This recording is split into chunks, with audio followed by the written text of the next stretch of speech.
Excelentíssimo desembargador presidente, excelentíssimo desembargador relator, doutor Márcio, doutor procurador de justiça, meus cumprimentos à secretaria, uma boa tarde a todos. Quem vos fala é Diogo Roberto Hutt. Estou aqui pela defesa do paciente identificado nos memoriais, oriundo da ação penal e do habeas corpus igualmente constantes no documento. Bem, um breve resumo.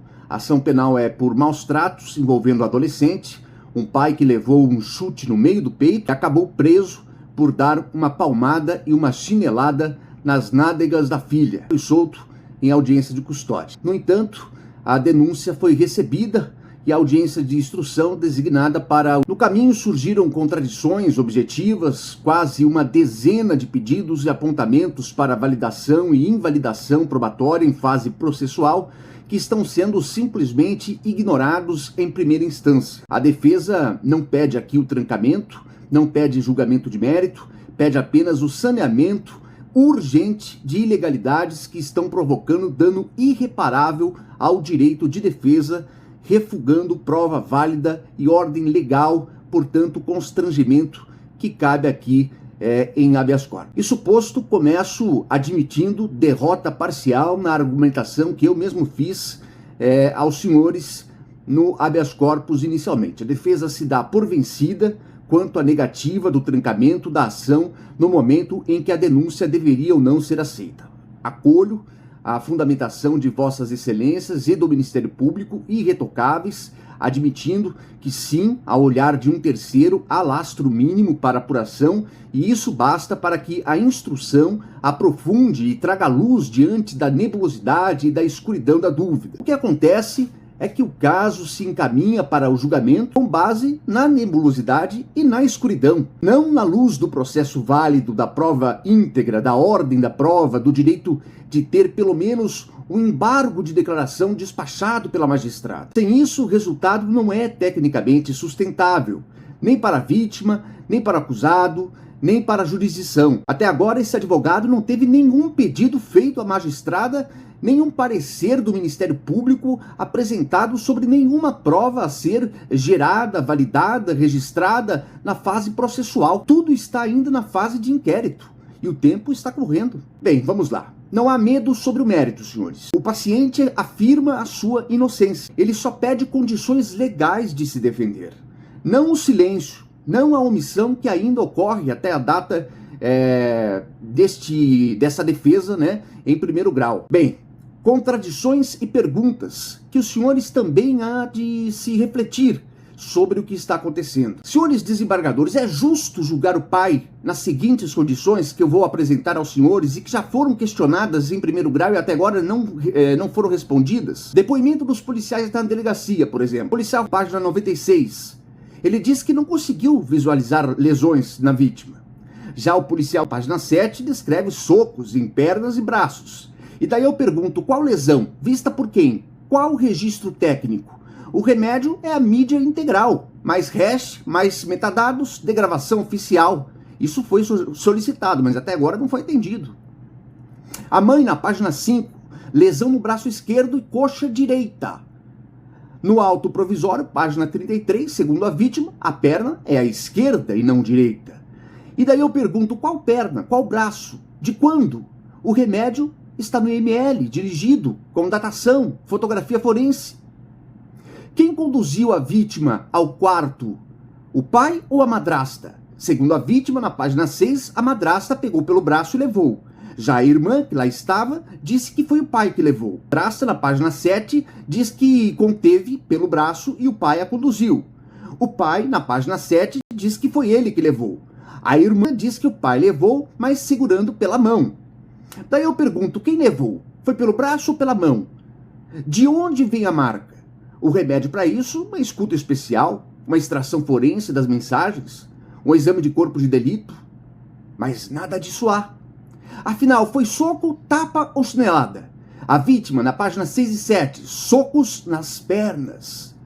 E na página 7, foi tapa. O réu, na página 7, tapa e chinelada, nega o soco. A pergunta é, há compatibilidade lesional com soco na perna? O remédio seria o IML dirigido, compatibilidade mais a datação, mas isso não há. Mensagens e ida à delegacia. aqui há um sério problema a ser analisado. No bloco da página 147, 159, especialmente 149, existem mensagens da vítima mostrando de maneira espontânea, assim que sai do apartamento do pai, uma relutância a ir à polícia, deixando claro que não falaria nada, que não queria ir à polícia. Ela também deixa claro que a mãe estava instruindo ela do que teria acontecido, de que estaria sendo levada à delegacia de maneira coercitiva. E quando chega à delegacia, há uma mudança drástica de comportamento. E não só fala com a polícia, ao contrário do que havia se manifestado, como cria uma versão bem além do que as testemunhas que lá estavam relataram. E fica a pergunta, houve interferência externa? Sugestionamento? Há uma dúvida. O remédio para isso é uma escuta especial, uma perícia psicossocial, uma extração forense. Foi solicitado em primeiro grau, mas até agora nada foi respondido. Revogação da medida protetiva, motivo declarado pela mãe. A mãe pediu a revogação da medida protetiva porque o genitor terminou o relacionamento com a então companheira.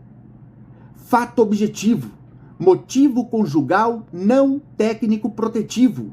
Pergunta que eu deixo aos senhores: se o fim da relação motiva a revogação, a relação não pode ter sido o motivo da criação, não só da medida protetiva, como também da própria ação? Cautela. E eu tenho essa cautela. Não vou desqualificar o relato infantil por causa disso, mas eu peço um teste técnico. Remédio, escuta especial, Lei 13.431, perícia psicossocial com linha de tempo e extração forense das mensagens, enquanto há tempo. Porque uma mentira dita várias vezes se torna verdade. Rotulagem indevida na capa. Houve estudo de caso, não depoimento especial nos moldes legais, como consta na capa do processo. Pergunta, por que rotular como depoimento especial, sem ata, sem mídia, sem ordem? Remédio, retificação da capa do processo urgentemente. Uma certidão sobre inexistência ou existência do ato, vedação e valoração como depoimento especial de um estudo de caso que ouviu só a mãe. Tudo que eu relatei aos senhores foi peticionado junto à magistrada de primeiro grau. Excelências, a instrução de julgamento ocorre a dia. O tempo deforma a memória, cristaliza versões, aumenta a revitimização. O pai já foi condenado moralmente. O pai já perdeu o emprego.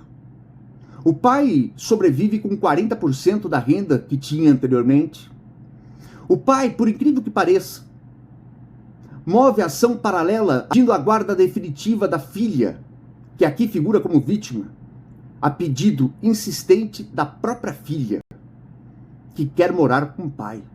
E esse processo aqui pode prejudicar esse pedido da filha. Então, por que ouvir primeiro e periciar depois? Artigo 400 do CPP. Prova técnica antes, depois testemunhas, por último interrogatório. Determinar que o juízo de origem decida imediatamente os embargos de declaração que foram propostos. Fixar a ordem da prova. Técnico primeiro, mídias íntegras, com metadados, gravação oficial, extração forense, IML, datação, relatórios, escuta, perícia, depois testemunhas, por último interrogatório. Rever, antecipar ou fracionar a audiência de instrução e julgamento, preservando memória e evitando revitimização. Retificar a capa do processo de origem, remover depoimento especial. Vedar a valoração de qualquer mídia sem cadeia de custódia regular. Excelências, entendo que estes fatos por si não sirvam talvez para satisfazer quanto ao mérito. Não peço atalho, nem mérito. Peço prova válida e ordem processual para que o julgamento, qualquer que seja justo e sustentável. Pelo deferimento, ao menos nesses pontos mínimos e urgentes. Muito obrigado.